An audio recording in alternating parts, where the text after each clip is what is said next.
ณเวลานี้เรากำลังมีความทุกข์เบียดเบียนทุกข์ทั้งหลายที่มันเกิดขึ้นในจิตในใจของเรานี่เราทำอย่างไรที่เราจะออกจากกองทุกข์ได้ผู้พูดไม่เล็งเห็นสิ่งอื่นนอกจากการเจริญจิตตภาวนาถึงแม้ว่าเหตุที่พระพุทธเจ้าทรงตรัสไว้เหตุของการบรรลุธรรมมีหลายอย่างเช่นการแสดงธรรมการฟังธรรมแต่ในยุคของเราเนี่ยต้องอาศัยการ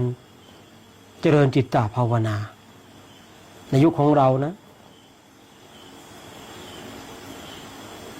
การฟังธรรมก็เป็นการเตือนสติ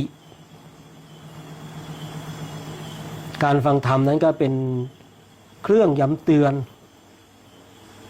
ให้เรามีกำลังในการภาคเพียรพยายาม